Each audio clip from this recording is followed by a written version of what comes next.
Hello मित्रों, दोस्तों, भाइयों, बहनों, बेटियों, नमस्कार, नमो बुद्धाय।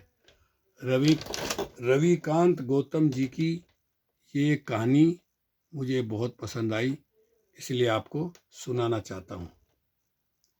एक आदमी की 4 पत्नियां थी। वह अपनी चौथी पत्नी से बहुत प्यार करता था और उसकी खूब देखभाल करता था।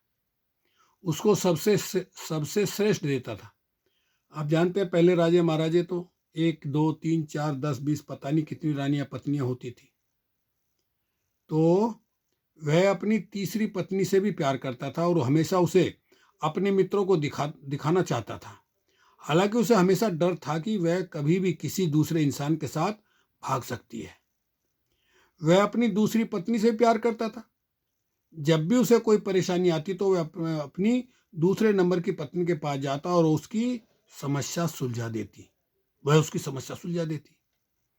वह अपनी वह अपनी पहली पत्नी से प्यार नहीं करता था, क्योंकि पत्नी उससे बहुत गहरा प्यार करती थी और उसकी खूब देखभाल करती थी।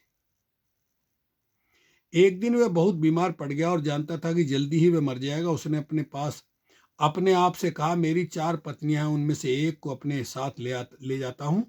जब मैं मरूं तो वह मरने में मेरा साथ दे। तब उसने चौथी पत्नी से अपने साथ आने को कहा तो वह बोली, नहीं, ऐसा तो नहीं हो सकता, और चली गई। उसने तीसरी पत्नी से पूछा तो वह बोली, जिंदगी बहुत अच्छी है यहाँ, जब तुम मरोगे तो मैं दूसरी शादी कर लूंगी। उसने दूसरी पत्नी से कहा तो वह बोली, माफ कर दो, इस बार मैं तुम्हारी कोई मदद नहीं कर सकती। ज्यादा से ज्यादा मैं तुम्हारे दफनाने तक तुम्हारे साथ रह सकती हूँ। तब तब तक उसका दिल बैठ गया और ठंडा पड़ गया।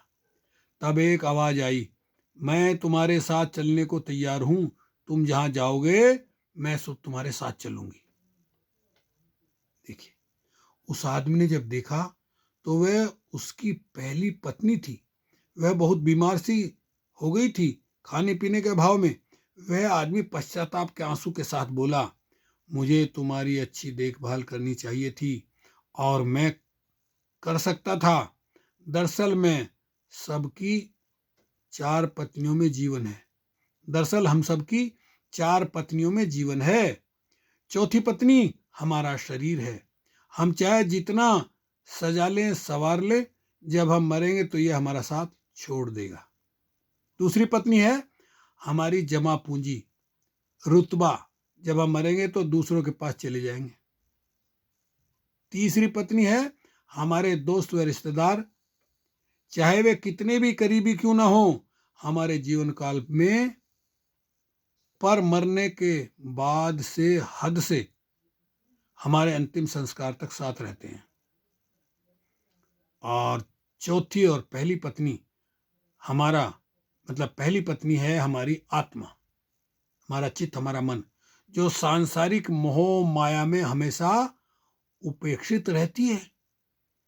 यही वह चीज है जो हमारे साथ रहती है। जहां भी हम जाएं, कुछ देना है तो इसे दो, देखभाल करनी है तो इसकी करो, प्यार करना है तो इससे करो। मिली थी जिंदगी किसी के काम आने के लिए, पर वक्त बीत रहा है कागज के टुकड़े कमाने के लिए। क्या करोगे इतना पैसा कमा कर? ना कफन में जेब है, ना कब्र में अलमारी, और ये मौत के फरिश्ते तो रिश्वत भी नहीं लेते। इस कहानी से आपको सीख मिलती है कि आपका चित्त, आपका मन अगर सही है, संतुष्ट है, तो आप जीवन में जब तक जिएंगे सुख से, खुशी से जिएंगे। यदि आदमी स्वस्थ रहना चाहता है तो उसे अपने जीवन में खुशी प्राप्त करनी होगी।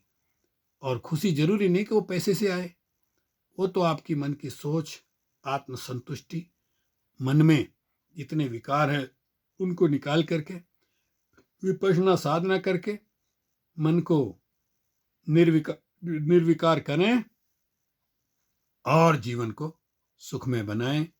जीते जी निर्वाण रूपी सुख प्राप्त करें। इसके लिए सत्यनारायण गोयनका जी की विपश्यना साधना आपको करनी होगी, सीखनी होगी। सीख करके फिर उसका अभ्यास करेंगे तो आपको सफलता मिलेगी। ओके, शुक्रिया, धन्यवाद। हasta luego। फिर मिलेंगे, मिलते रहेंगे, मिलते रहेंगे, मिलते रहेंगे। वीडियो को लाइक कीजिए, कमेंट कीजिए और सेंड कीजिए और घंटी पे भी बटन दबाइए। ओके, शुक्रिया, धन्यवाद।